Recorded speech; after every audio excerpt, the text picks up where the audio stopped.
Assalamualaikum warahmatullahi wabarakatuh. Bertemu lagi dengan saya di Alfa Menikapi. Kali ini kita mau membuat konten seperti biasa, rutinitas kasih pakan ikan gapi dengan cacing sutra. Ini ada teman yang request gol-golnya tempatnya mau minta dibersihkan lah. Ini sudah saya bersihkan kemarin, cuma belum saya buat video. Alhamdulillahnya aman. Yang saya khawatirkan sebetulnya ganti-ganti air atau bersihkan gini tuh ikannya habis dibersihkan terkadang itu gedek, apalagi di musim yang seperti ini. Bukannya saya kemproh atau kurang bersihan, tapi karena memang di musimnya seperti ini tuh lebih rawan terhadap penyakit ikan-ikan gapinya. Jadi saya mending biarkan saja, apalagi ini albino ini. Nah, kotor toh tempatnya. Ya udah saya biarin aja daripada nanti malah sakit. Yang penting tuh saya pantau gerak-gerik ikannya seperti itu, teman-teman. Tidak terlalu menghiraukan, bukan gak menghiraukan kebersihan sih, tetap menghiraukan. Wong yang buktinya yang di indoor kan selalu bersih, karena memang saya bersihkan juga, selalu ganti air juga. Cuma kan bagi saya, apalagi yang ranahnya juga termasuk untuk pembeli juga, kita kan termasuk usaha jual beli ikan gapi. Nah itu pasti yang lebih penting daripada itu tadi, daripada visual tempatnya, visual akuariumnya, itu menurut saya kesehatan ikannya. Itu kalau perbandingannya untuk kesehatan ikan, memang lebih condong kesehatan ikan. Tapi kalau perbandingannya soal bukan soal kesehatan ikan umpamanya, ya pasti mungkin lebih saya prioritaskan kecantikan atau kebersihannya tempat. Nah ini cacing sutra, berhubung perbandingannya tuh soal kesehatan ikan, jadi saya pastinya ya lebih prioritas ke kesehatan ikan. Seperti itu kawan-kawan. Ini jenis PRTD ekoi jantan.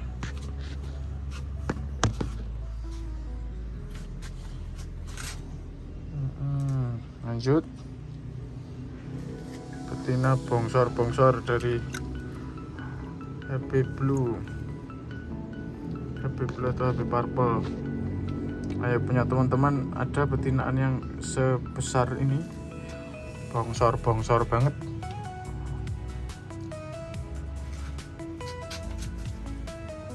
Teman-teman biasanya banyak yang iri, iyalah bang, punya abang kan pakai cacing sutra, makanya bisa bongsor.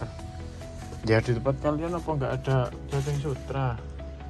Ya kasihlah cacing sutra juga, biar samaan kita ikannya bisa bongsor.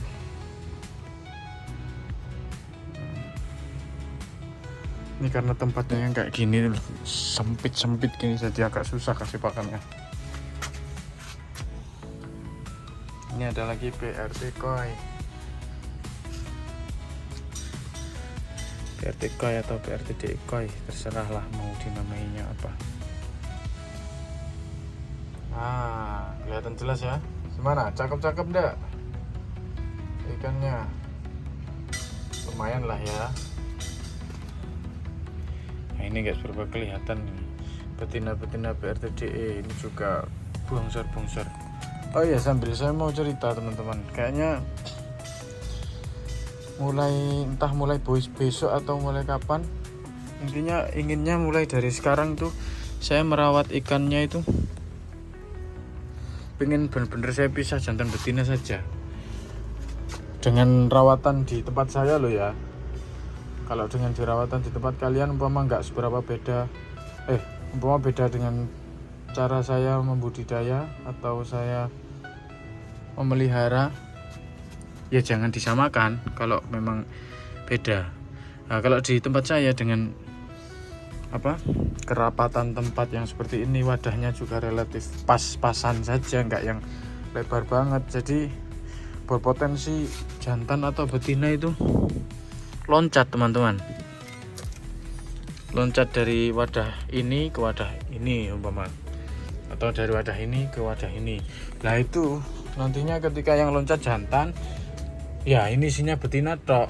Lah itu waduh, bakal menetralisir atau bakal netralinnya agak susah. Betina yang sudah kadung atau sudah terlampau dikawin oleh jantan dari sini, padahal ini jenisnya beda. Ya bisa saja tetap kita pelihara, barangkali nanti munculnya ternyata bagus, ya bisa saja sih. Cuma kan karena kitanya lebih ke efisien waktu dalam melihara, jadi ya mending bener-bener sudah kita awasi genetiknya dari awal, nggak pakai banyak-banyak sortir lagi. Nantinya kalau sudah kekawin sama jenis lain itu nanti pastinya jenisnya jadi berubah,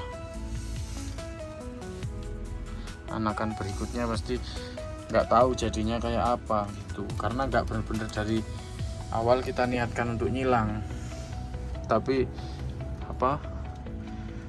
keteledoran kita, ikan jenis lain lompat ke tempat lain seperti itu. Mending kalau emang kita dari awal sudah kita niatkan untuk kita kawin silang umpamanya, itu teman-teman. Jadi nantinya kayaknya semua jenis saya pisah jantan betina. Nah nanti jantan di sini umpamanya, nanti betina semua di sini, di rak ini pokoknya betina semua kayak gitu. Jadi ketika ada ikan loncat, ya loncatnya ya bakal ketemu betina aja. Jadi nggak terlalu khawatir untuk genetik berikutnya bakal berubah. Nah kalau betina yang loncat ke jantan, ke kolam jantan atau ke box jantan itu mudah saja. Ya tinggal kita pisahkan aja betina satu tadi yang loncat ke jantan. Umpama ini betina dari sini loncat ke sini. Nah itu gampang. Betina yang loncat kan kelihatan dia beda sendiri, kita ambil, benar-benar kita pisahkan saja. Kita coba nanti anakannya kayak gimana. Itu pun kita harus 2 kali ngambil anakannya, 2 sampai bahkan 3 kali, karena sekalinya gapi kawin tuh bisa nyimpen sel sperma sampai 2 peranakan, 2 sampai 3 peranakan bahkan. Ini betina BRTD. Lah beda lagi kasusnya ketika jantan yang loncat ke tempat betinaan. Nah itu lebih berabe lagi urusannya, karena jantannya pasti nggak cuma ngawin satu betina, pasti banyak betina. Jadi netralisirnya ya sudah, berarti nanti anakannya ya kita ambil 2 kali atau 3 kali tadi dari satu lubukan betina itu tadi, harus kita simpan, nggak kita jual dulu. Kalau kita jaga genetik lebih susah itu kayak gitu. Lah kemarin saya sempat nemui kayak gitu di tempat saya teman-teman, makanya akhirnya saya inisiatif, wah kayaknya emang harus pisah jantan betina aja semuanya, biar nggak terjadi seperti tadi loncat ikannya. Ketika loncat ke tempat lain khawatirnya sudah mijah. Lah kalau loncatnya itu masih usia belum bisa mijah sih oke aja. Nah, kadang tuh ya karena musim hujan ini sih sebenarnya yang sering terjadi itu, karena musim hujan ini kan, musim hujan kan airnya itu lebih sering mengageti ikan gitu loh. Tahu-tahu dingin, tahu-tahu panas. Lah kondisi seperti itu yang bikin ikan itu nggak nyaman, akhirnya pengen loncat aja dia itu gitu. Kalau selagi dia airnya stabil-stabil aja biasanya sih nggak loncat, nggak suka loncat-loncat atau iseng-iseng loncat gitu sih enggak.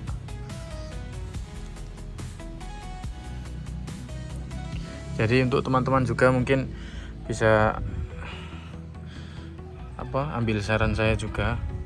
Jadi jantan betina kita pisah saja dengan rak-rakan yang berbeda, agar kalau terjadi loncat-loncat gitu biar dia loncatnya ya ke jantan, betina ke betina kayak gitu. Jadi nggak khawatir ngerusak genetik gitu. Ini full gold ribbon tapi ya nggak semuanya ribbon, ada yang ribbon, ada yang nggak ribbon kayak gitu.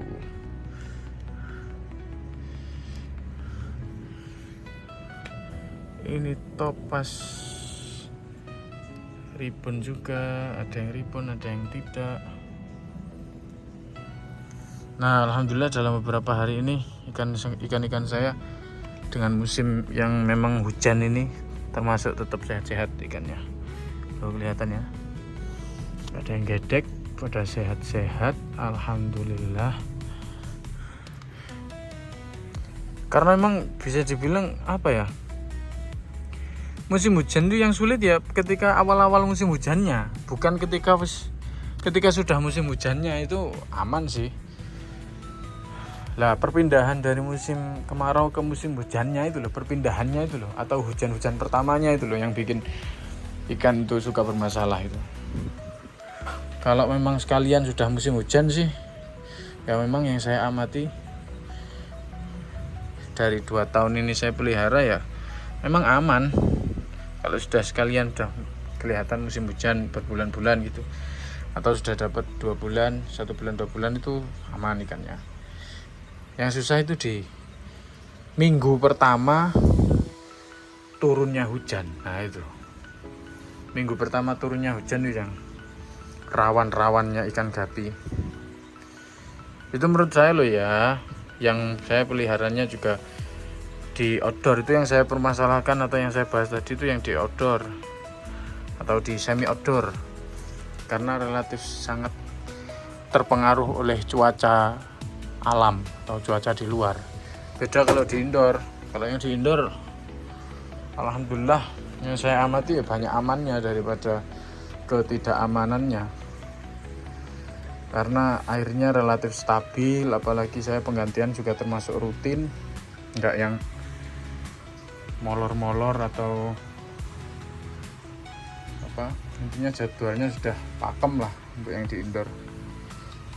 Jadi ya kebanyakan aman untuk yang di indoor.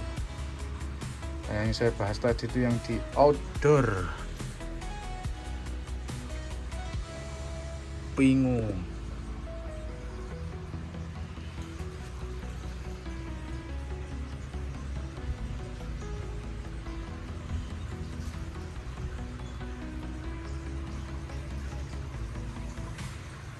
Molly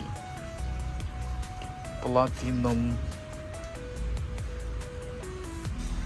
Black Musco, kelihatan enggak Black Musco ikannya? Enggak kelihatan, dasarannya dia hitam juga.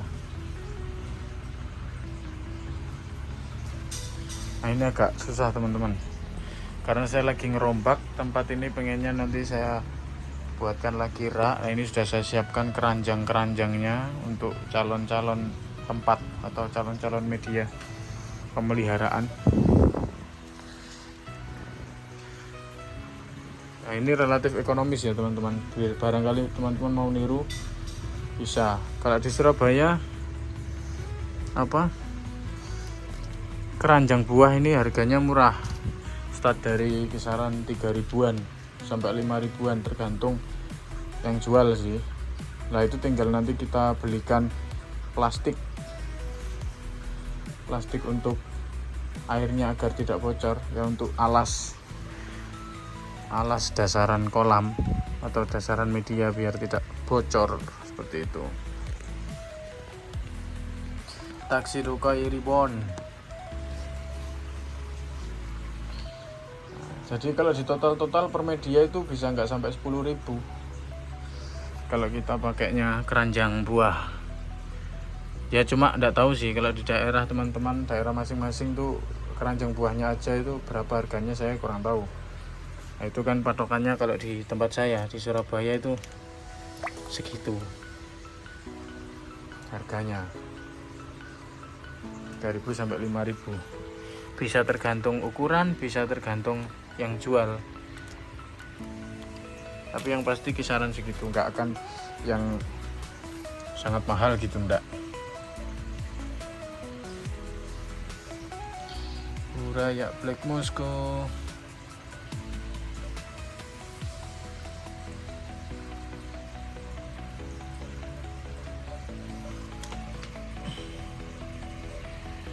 Nah, ini Buraya tapi jenis full platinum. Nah, ini harus pakai aerator nih. Ya karena tempatnya yang belum siap. Jadi tempat sekecil ini saya isi sepadat ini, otomatis saya wajibkan aerator. Ya ini karena mau rombak tempatnya ini loh. Belum sempat cari waktu masihan. Ya mungkin gitu aja cerita-cerita hari ini tentang ikan gapi yang ada di Alfamni Gapi. Terima kasih yang sudah menyimak dari awal sampai akhir. Kurang lebihnya saya mohon maaf. Jangan lupa like, komen, dan subscribe. Akhirul kalam. Barangkali ada kritik dan saran bisa tulis di kolom komentar, kita diskusi sama-sama. Saya juga masih belajar. Barangkali ada masukan ya teman-teman, jangan sungkan-sungkan untuk kasih masukan. Kita belajar bareng di kolom komentar. Oke, terima kasih. Wassalamualaikum warahmatullahi wabarakatuh.